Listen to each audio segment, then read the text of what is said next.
ये कहानी एक ब्रूटल बिट्रेयल से शुरू होती है। सूहो, हमारा प्रोटैगनिस्ट, एक स्किल्ड सोर्समैन, उन लोगों के सामने घुटनों पर गिरा हुआ था जिनको वो कभी अपने कॉमरेड्स कहा करता था। उसका पूरा शरीर कांप रहा था और उसके हाथ पर जहर के साफ निशान दिख रहे थे। वो जोर जोर से खांस रहा था, उसकी सांसें हल्की और भारी हो चुकी थी और उसे समझने में ज्यादा वक्त नहीं लगा कि ये कोई आम जहर नहीं है। ये कुछ बहुत ज्यादा खतरनाक था, शायद जानलेवा भी। उसके सामने उसकी टीम के दो लोग खड़े थे और उसकी मदद करने के बजाय वो हंसने लगे। उन्हें असल में उसको तड़पते हुए देखकर खुशी मिल रही थी। उनमें से एक वॉरियर तंज करते हुए बोला कि सूहो को उनके प्लान में शामिल हो जाना चाहिए था। लेकिन सूहो ने एक अलग रास्ता चुना था। वो अपने पब्लिक सर्वेंट वाली ड्यूटी के प्रति वफादार रहा, जिद से अपने मॉरल्स पर टिका रहा, करप्शन के सामने झुकने के बजाय। ये टीम अभी अभी नोटोरियस 5 डिजास्टर गेट्स में से एक को कॉन्कर करके आई थी। एक ऐसी जगह जहां से डरावने मॉन्स्टर्स बाहर निकलते थे। लेकिन अब ये कमीने उस गेट को खुला छोड़ना चाहते थे।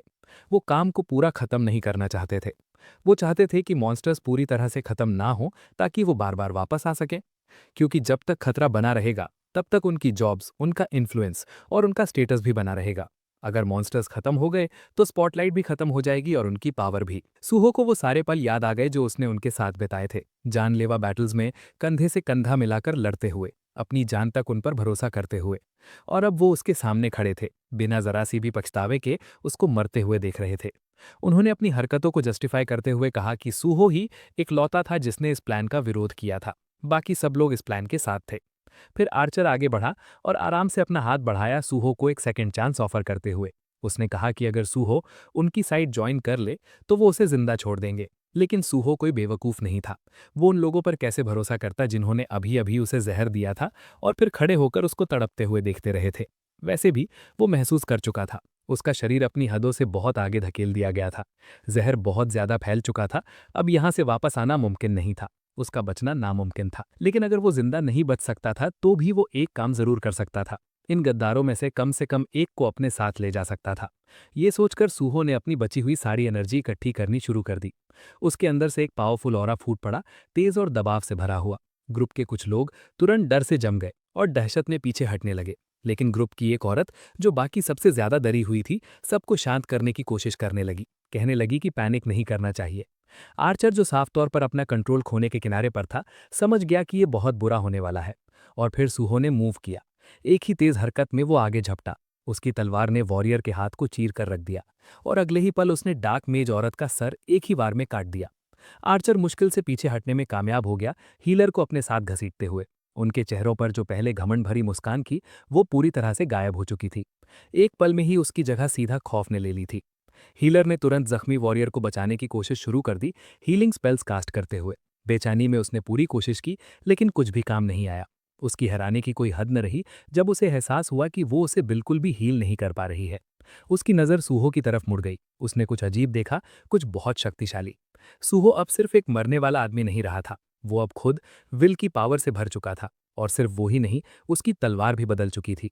अब वो पूरी तरह से उसी अटल विल से बनी हुई थी। उसे इंटैंजिबल स्वॉर्ड कहा जाता था, एक ऐसा वेपन जो शुद्ध डिटर्मिनेशन से जन्मा था।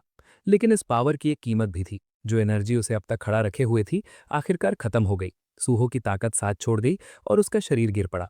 वो लड़खड़ाते हुए पीछे हटा और उसके पीछे मौजूद क्लिफ से नीचे गिरता चला गया। वो नीचे गहरी घाटियों में गिरता चला गया, उनकी नजरों से गायब हो गया, पीछे सिर्फ खामोशी छोड़कर। सूहो धीरे धीरे अपनी आंखें खोलता है, आसपास मची अफरा तफरी की आवाजों के साथ। चिल्लाने की आवाज, सायरन्स की आवाज और लोगों के भागने की साफ आवाज सुनाई दे रही थी। उसे एक फायर फाइटर उठाकर ले जा रहा था, लेकिन उसे बिल्कुल समझ नहीं आ रहा था कि क्या हो रहा है। उसका सर घूम रहा था, वो पूरी तरह से डिसोरिएंटेड और धुंधला महसूस कर रहा था। सब कुछ अजीब लग रहा था, जैसे कोई सपना हो या फिर कोई बुरा नाइटमेयर। जो फायर फाइटर उसे उठाकर ले जा रहा था, वो एक डेजिग्नेटेड सेफ जोन की तरफ दौड़ रहा था, भीड़ भड़ी और घबराहट से भरी सड़कों से तेज तेज गुजरते हुए। सूहो को शुरू में कुछ भी समझ नहीं आया। आखिरी चीज जो उसे याद थी वो ये थी कि वो मर चुका था। उसे पता था कि वो मर चुका था। तो फिर वो यहाँ कैसे था, जिंदा, उलझन में, और रेस्क्यू किया जा रहा था। फिर अचानक कुछ क्लिक हुआ। उसने ध्यान से देखा कि आसपास क्या हो रहा था। एक गेट खुल गया था, एक प्रेस्यूमिंग गेट। उसने एक डंजन आउटब्रेक पैदा कर दिया था। मॉन्स्टर्स पूरे एरिया में फैल गए थे, ज्यादा स्पेसिफिकली गॉब्लिन्स। उनमें से दर्जनों इधर उधर भाग रहे थे, सिटी के बीच से भागते हुए, जो भी सामने आ रहा था उस पर हमला करते हुए। जब सूहो ने आसपास देखा तो जमीन पर पड़ा एक पहचाना सा बोर्ड देखा, सिनिंदिरिम स्टेशन। तब सब कुछ क्लियर हो गया। उसकी यादें बिल्कुल सही थी। यही वो एग्जैक्ट स्टेशन था जो कभी एक अचानक गेट आउटब्रेक के दौरान कंटामिनेट हो गया था। वो ये सब पहले देख चुका था। अचानक पता नहीं कहाँ से एक तीर हवा को चीरते हुए आया और उस फायर फाइटर को जा लगा जो उसे उठाकर ले जा रहा था। वो आदमी दर्द से चिल्लाया और तुरंत गिर पड़ा और उसके साथ सूहो भी जमीन पर गिर पड़ा। गॉब्लिन्स अब और करीब आ रहे थे। दर्द के बावजूद जख्मी फायर फाइटर ने सूहो की तरफ देखा और उसे भागने को कहा, लेकिन सूहो हिला तक नहीं। भागने के बजाय उसकी नज़र उस एक्स पर टिक गई जो फायर फाइटर पकड़े हुए था। बिना एक पल गवाए उसने उसे उठाया, निशाना लगाया और अपनी पूरी ताकत से एक आगे बढ़ते गॉब्लिन पर फेंक दिया। हथियार हवा में घूमता हुआ गया और सीधा गॉब्लिन को जा लगा, उसे एक ही बार में गिरा दिया। और फिर उसी इंटेंस मोमेंट में सूहो के सामने कुछ अजीब सा दिखाई दिया। हवा में तैरता टेक्स्ट, बिल्कुल एक डिजिटल डिस्प्ले की तरह। ये एक सिस्टम विंडो थी। उसने उसकी अवेकनिंग पर उसे बधाई दी। एक पल के लिए वो बस उसे घूरता रह गया, हैरान। ये बिल्कुल पहले जैसा ही था, बिल्कुल वैसे ही जैसे उसे याद था। सिस्टम ने उससे पूछा कि वो कौन सी क्लास चूज करना चाहता है। तो बस आज के लिए इतना ही। मैं जल्द ही नेक्स्ट चैप्टर के साथ वापस आऊंगा, इसलिए सब्सक्राइब जरूर करना।